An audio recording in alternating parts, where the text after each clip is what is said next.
Hey animal enthusiasts and pet hobbyists, it's Joel here again, and this is my first ever snake named Mikan.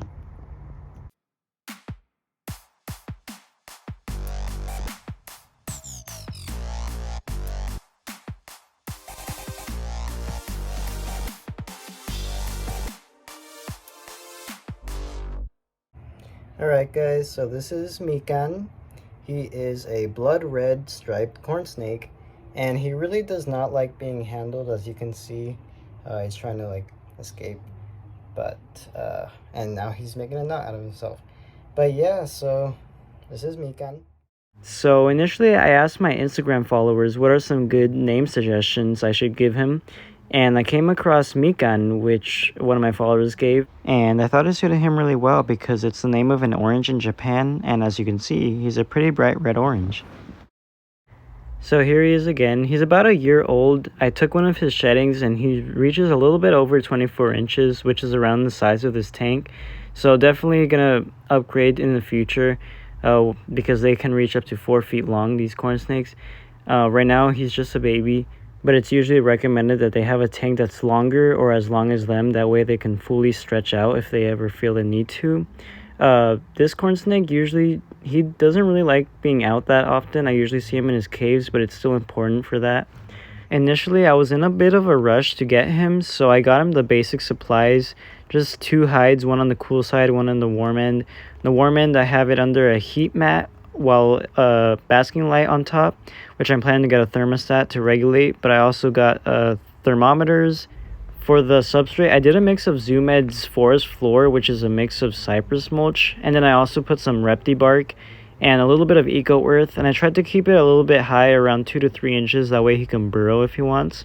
But yeah, here he is out and about. I gave him his first live plant for him to climb on, as well as this large piece of wood which I disinfected with boiling water for him to get closer to the basking light.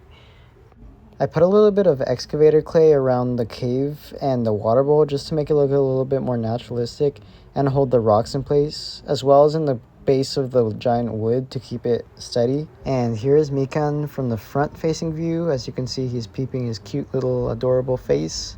But yeah, that's how he looks from the front. I then got him this bromeliad and a spotted plant. He really liked climbing on the bromeliad, as you can see. He also liked the smell of it when I first got it, as he was licking it all over the place. But yeah, he was mainly using it just to climb on, and he ended up sort of dropping it, but I got it to stick in place. Here he is drinking some water after I missed it, which I feel like it could be useful for making sure he stays hydrated. But for humidity, I got some sphagnum terrarium moss, and I put it on the branches to make it look a little bit more naturalistic. And I put a little bit of it under his warm hide so that he can go in there if he ever wants help shedding. And here he is climbing his branches that I gave him. I feel like they really add a lot of enrichment for him so he doesn't get bored. As you can see, he really liked to lay on top of it. I also forgot to mention I added the Crassula plant in the back. That's starting to grow pretty well and fill it up. When it comes to feeding, I like to give him 1 hopper once a week. Back when he was at Petco, I would weigh him every single time we do a feeding, and I realized that he would gain weight pretty fast, so I figured I'd just change it to 1 hopper. Here he is with a time lapse of him just devouring that entire hopper mouse.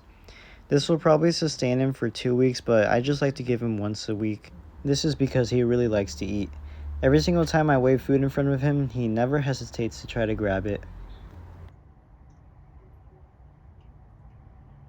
I like to give him pinkies as treats every now and then because this is what I would give him when he was practically a newborn.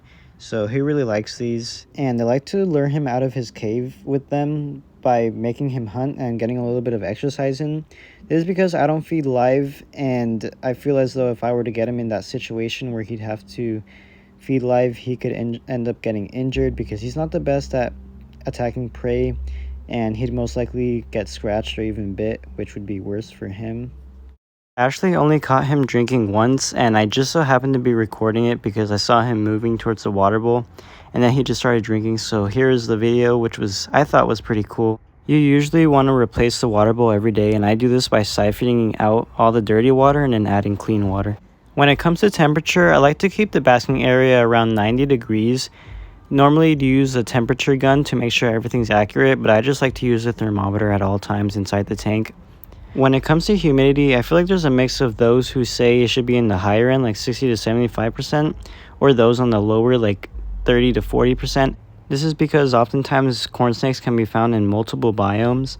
I personally like to keep it around 50% because it's in the middle, the moderate zone, and it doesn't hurt Mikan. So here's a closing clip of Mikan on his branch.